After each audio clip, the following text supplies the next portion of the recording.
Hi there Pankaj Sharma and I am a WordPress website designer और आज के ट्यूटोरियल में हम लोग बात करने वाले हैं डोमेन एंड सब डोमेन्स के बारे में। हम इस वीडियो में डिटेल में देखेंगे कि ये क्या होते हैं, हमें इनकी ज़रूरत क्यों पड़ती है, ये क्या काम करते हैं। So without any further ado let's get started.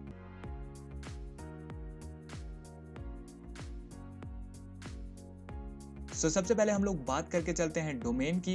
अगर आप एक इंटरनेट यूज़र है आपने किसी ना किसी वेबसाइट को अपनी लाइफ में आज तक ज़रूर विजिट किया होगा।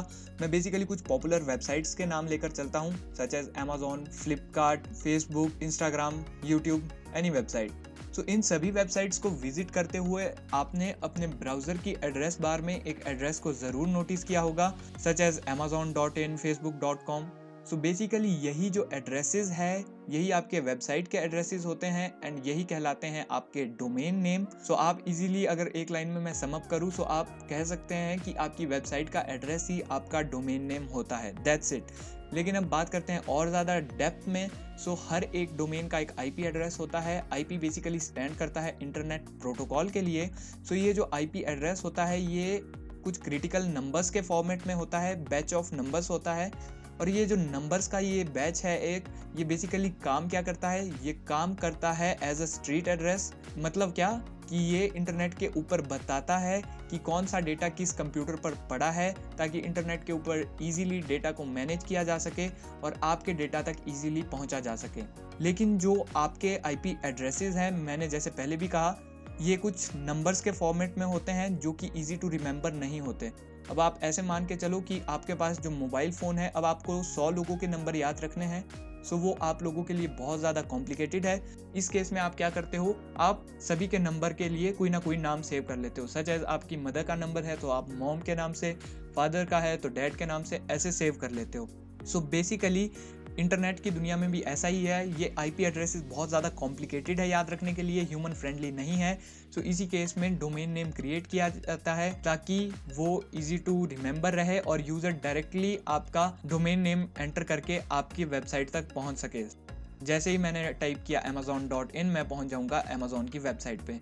बेसिकली यही है डोमेन। अब आपको अच्छे से क्लियर हो गया होगा सब कुछ डोमेन के बारे में। बेसिकली अब बात करते हैं हम लोग सब डोमेन की। सब डोमेन क्या है? सब डोमेन बेसिकली आपकी मेन डोमेन की ही एक कॉपी है, आप ऐसा समझ के चलो। बेसिकली आप इसे अपने सी पैनल से या आपकी होस्टिंग जो कंपनी है वो जो भी आपको टूल प्रोवाइड करवाती है वहाँ से आप इजीली इसे फ्री ऑफ कॉस्ट क्रिएट कर सकते हो। इसके लिए आपको पे नहीं करना पड़ता। बेसिकली जो अभी ये सब डोमेन्स है ये दिखती कैसी है, बेसिकली ये आपकी मेन डोमेन के आगे एज अ प्रीफिक्स जुड़ जाती है। मतलब एक एग्जांपल के थ्रू समझते हैं। मान के चलो मेरी वेबसाइट का नाम है pankajsharma.com और मैं एक सपोर्ट नाम की सब डोमेन को क्रिएट करता हूँ। ये कुछ इस तरह से डिनोट होगा, support.pankajsharma.com।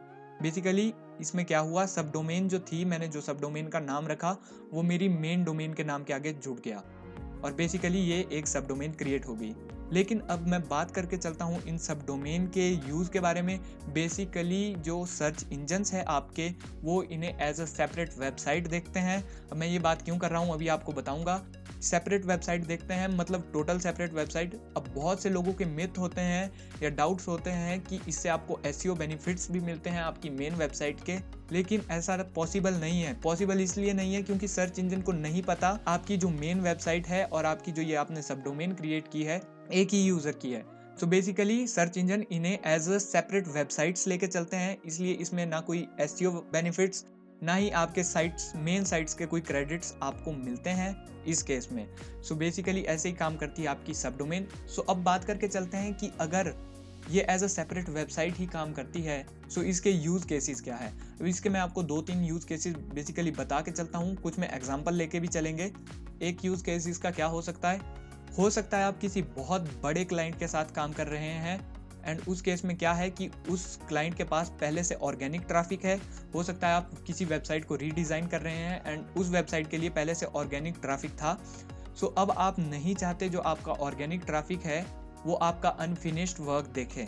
उस केस में आप क्या करते हो, आप एक सब डोमेन को क्रिएट कर लेते हो एंड अपने क्लाइंट के साथ बिना किसी दिक्कत के काम करते हो। एक यूज़ केस क्या है भाई, हो सकता है आप बहुत बड़ी टीम में काम कर रहे हो, बहुत से लोग मिलकर काम कर रहे हो। अब ऐसे में आप नहीं चाहते कि आप अपनी मेन डोमेन का एक्सेस सभी लोगों को दो। उस केस में भी आप सब डोमेन्स क्रिएट कर देते हो एंड सभी लोगों को एक्सेस दे देते हो। अब बात करके चलेंगे हम लोग लाइव वेबसाइट की।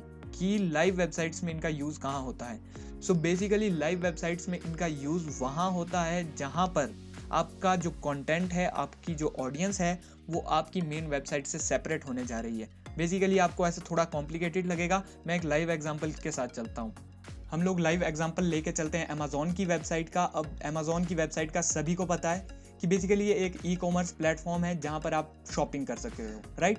लेकिन अगर अब मैं बात करके चलूँ, इसके फुटर में आ जाता हूँ एंड बेसिकली यहाँ पे एक लिंक के ऊपर क्लिक करता हूँ, बिकम एन एफिलिएट के ऊपर। तो इसको मैं नई टैब में ओपन कर देता हूँ। सो बेसिकली अगर आपने अब अपने ब्राउज़र की एड्रेस बार में नोटिस किया होगा, सो यहाँ पर आपने देखा होगा कि अमेज़न ने इसके लिए एफिलिएट प्रोग्राम .amazon.in करके एक सब डोमेन क्रिएट की है। अब क्यों क्रिएट की?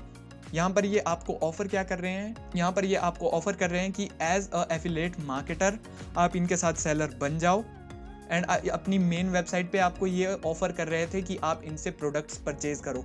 यानी दोनों साइड पर इनका कंटेंट एंड ऑडियंस डिफरेंट है। जो बेसिकली शॉपिंग करने वाले लोग हैं उनके लिए ये ऑप्शंस रेलिवेंट नहीं है, या उनके लिए ये कंटेंट रेलिवेंट नहीं है बिकॉज ऑफ उन्हें शॉपिंग करनी है। एंड जो लोग यहाँ पर एज अ सेलर काम कर रहे हैं उनके लिए रियल टाइम में अभी बेसिकली जो आपकी अमेज़न की वेबसाइट है एज अ सेलर, उनके लिए वो चीज़ इंपॉर्टेंट नहीं है। सो बेसिकली यहाँ पर आपकी ऑडियंस एंड कंटेंट दोनों सेपरेट हो गया है। इस केस में अमेज़न ने यहाँ पे सब डोमेन को क्रिएट किया है। मेरा बेसिकली ये भी पर्सनली मानना है कि जब आप एक सब डोमेन को क्रिएट करते हो सो आप बहुत ज़्यादा इजीली मैनेज कर पाते हो अपनी ऑडियंस को भी एंड अपने जो भी आपके प्रोजेक्ट्स है। अब इसी की बात करके चले अमेज़न की। अब अमेज़न अपने सेलर्स एंड बायर्स दोनों को अलग अलग से अच्छे से मैनेज कर सकता है। सो बेसिकली यही था सब डोमेन। आपको अब अच्छे से क्लियर हो गया होगा। सो अगर आपको वीडियो अच्छी लगी होगी तो वीडियो को लाइक कर देना, चैनल को सब्सक्राइब कर देना। इस चैनल पर फ्यूचर टाइम में WordPress website and different page builder से रिगार्डिंग मैं वीडियोस डालने वाला हूं। सो मिलते हैं किसी नए ट्यूटोरियल में। Thanks for watching.